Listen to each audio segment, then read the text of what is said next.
La manipulación de la información, de la narrativa en los Estados Unidos siempre ha sido uno de los problemas fundamentales. Entonces, ¿qué hay detrás de la guerra y las intervenciones? ¿Y qué tan manipuladas son las narrativas geopolíticas en los Estados Unidos? Porque sabemos que las intervenciones extranjeras y las decisiones de poder en los conflictos globales están lejos de ser lo que nos cuentan los medios de comunicaciones tradicionales todos los días.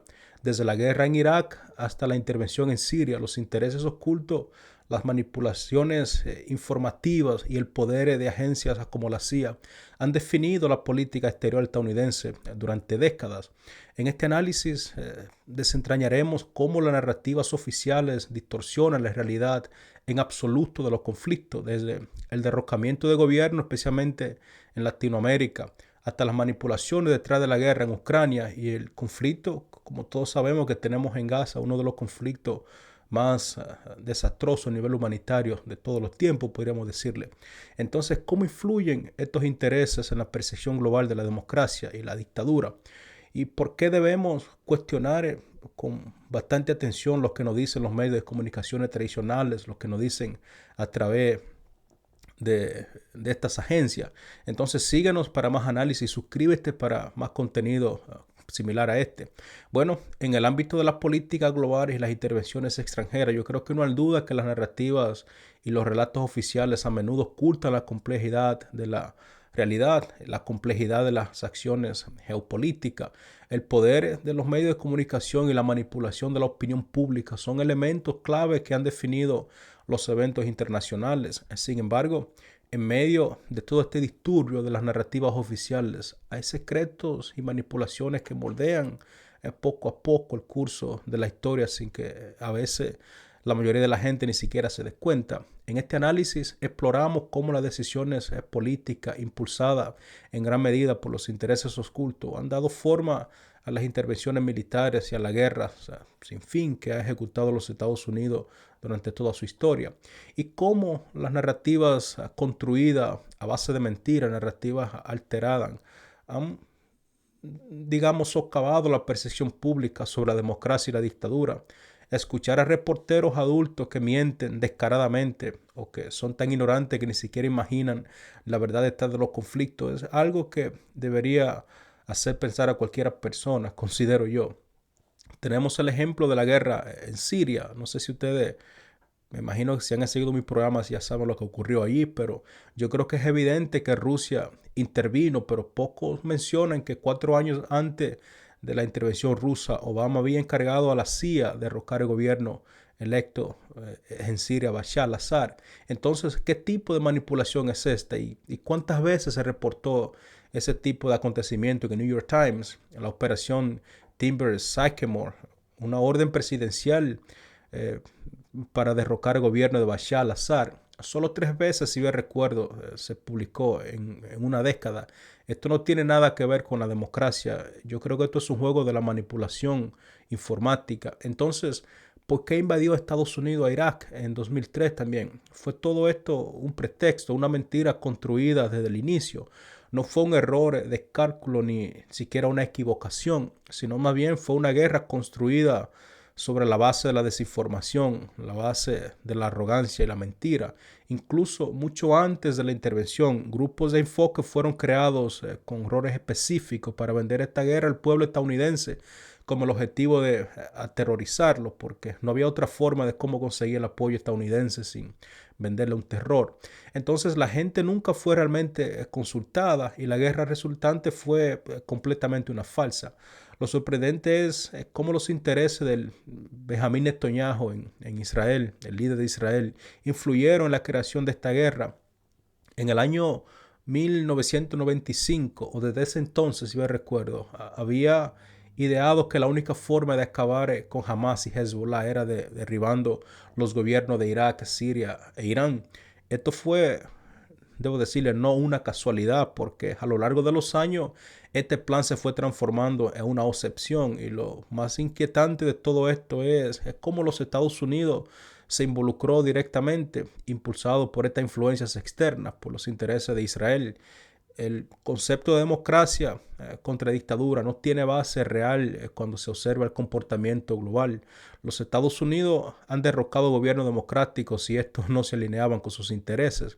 Recordemos el derrocamiento del gobierno democrático de Mossadegh en Irak, en Irán, en el año 1953, que estableció obviamente a los Estados Unidos después de eso una dictadura policial en su lugar. Lo que realmente vemos no es un juego de democracia, quiero ser claro en esta parte, sino más bien es una lucha por el poder donde las decisiones se toman en secreto por instituciones como la CIA en los Estados Unidos, la agencia más poderosa y menos responsable de todos los Estados Unidos. Uno de los directores de la CIA, quizás uno de los peores, debo decirle, pero en realidad son todos iguales, considero yo, ya sea cuando llegan o cuando se van, porque la agencia los controla. Pompeo lo dijo claramente mientras explicaba con orgullo el papel de la CIA a unos estudiantes de Texas hace unos años. Puedes de hecho encontrarlo en las redes sociales. Entonces, ¿qué enseña realmente la CIA? Bueno, de acuerdo a este señor, dice que la CIA le enseña a mentir, engañar y a robar. Y eso resume bastante bien, digamos, la metodología. Y es un mundo muy peligroso el que se está creando en base a esa información. Este tipo de declaración pone de manifiesto un aspecto central de la política estadounidense que es, digamos, la forma en que la agencia de inteligencia como la CIA tiene un poder inconmensurable en la forma de decisiones, en la toma de decisiones, perdón, a nivel global. La mencionada cita de Pompeo no solo es una admisión de la táctica de desinformación implementada por los Estados Unidos, sino también un reflejo de la forma en que los intereses de los Estados Unidos son protegidos a nivel global y muchas veces impuestos a la fuerza a través de la manipulación. La CIA ha jugado un papel fundamental en el derrocamiento de gobiernos y en la desestabilización de países que no se alinean con los intereses de los Estados Unidos. Desde América Latina hasta Medio Oriente, todo bajo la excusa de la seguridad nacional. Este tipo de operativos, aunque a menudo justificados por razones de seguridad, han tenido efectos devastadores para la población locales, lo que pone en duda la moralidad de tales acciones. Tal es el caso en Venezuela. Lo que los Estados Unidos está haciendo ahora mismo allí no tiene madre ni ningún principio. Es justamente lo mismo que está haciendo los Estados Unidos en otra parte del mundo, como en Cuba, fabricando un supuesto fraude electoral en el caso de Venezuela para luego justificar un golpe de Estado contra el gobierno electo democráticamente Nicolás Maduro. Si Estados Unidos no se convierte en una dictadura, yo creo que podría convertirse en una plutocracia plena o tal vez en un estado militar industrial con un dominio completo. No sé, pero no va a venir de China, no va a venir de Rusia, no va a venir de afuera, va a venir de adentro. Y ahí es donde está el mayor problema. Esta observación resalta la verdadera preocupación sobre la naturaleza de la democracia en los Estados Unidos. Si bien el país se presenta como una democracia robusta, en la práctica está evolucionando hacia un sistema donde las élites, en gran parte vinculadas al complejo militar e industrial o a las clases políticas, controlan todo el poder en los Estados Unidos, creando un vacío de poder en la población. Yo creo que la falta de independencia del poder ejecutivo ante las fuerzas que lo manejan desde la sombra, como las grandes corporaciones y la agencia de inteligencia, han generado un clima de desconfianza creciente entre la población. En lugar de ver una progresiva democratización o mejoras en las instituciones, estamos siendo testigos de una centralización de poder en absoluto, lo que podría resultar en una plutocracia, un sistema solamente los ricos tienen voz y voto, o incluso es una dictadura de facto donde los intereses corporativos y la seguridad nacional prevalecen sobre el bien común. El desencanto con el proceso electoral y los candidatos disponibles casi en todas las elecciones en los Estados Unidos es otro síntoma alarmante de la crisis democrática que existe en todos los Estados Unidos, porque cada 4 años siempre pues nos cambian las caras, pero dejan el mismo personaje. El sistema político parece haber llegado en un punto en el que los votantes ya no pueden elegir a un líder con convicciones claras y genuinas, sino que deben conformarse con candidatos que están comprometidos principalmente con el mantenimiento del sistema tal como está.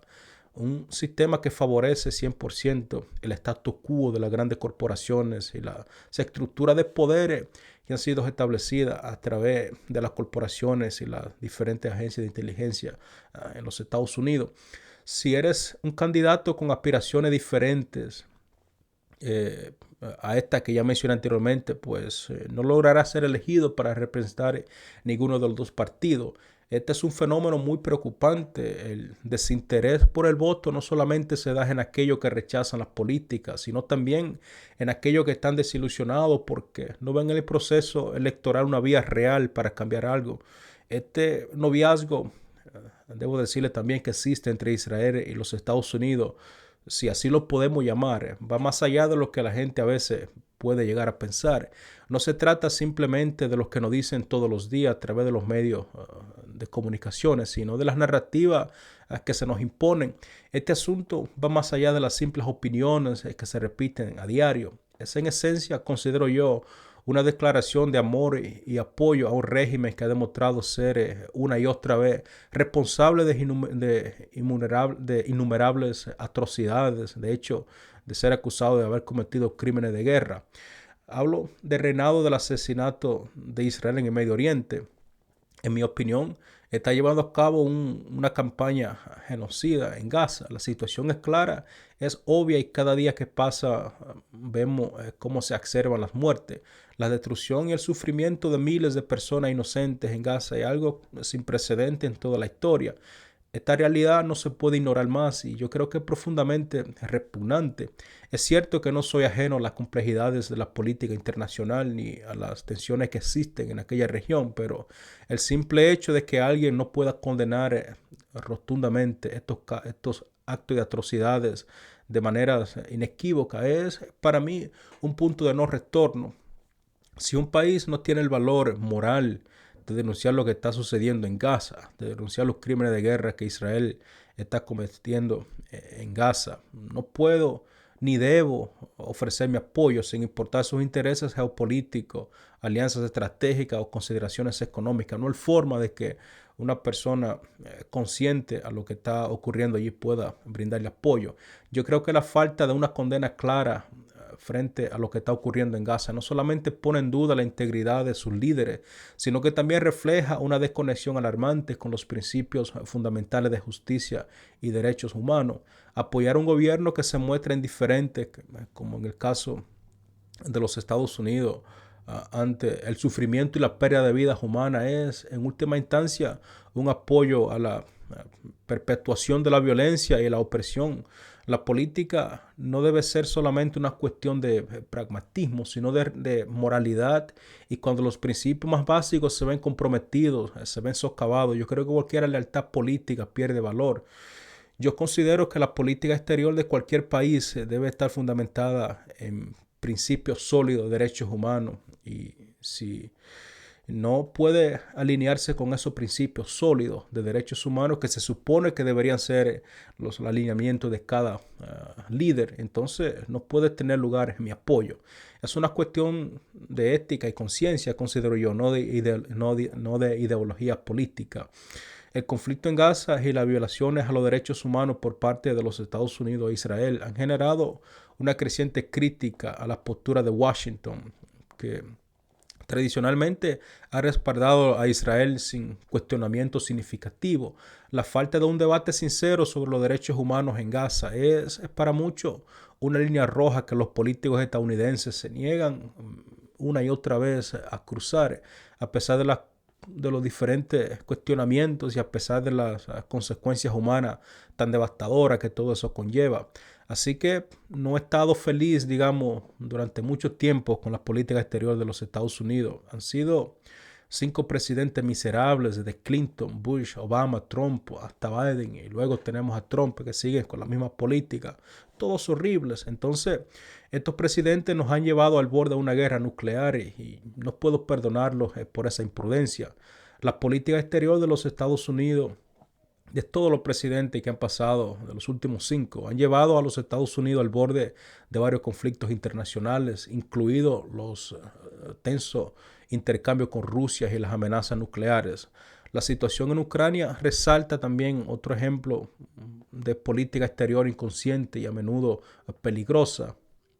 Que la retórica pública podría representar a Estados Unidos como un defensor de la libertad y la democracia en Ucrania.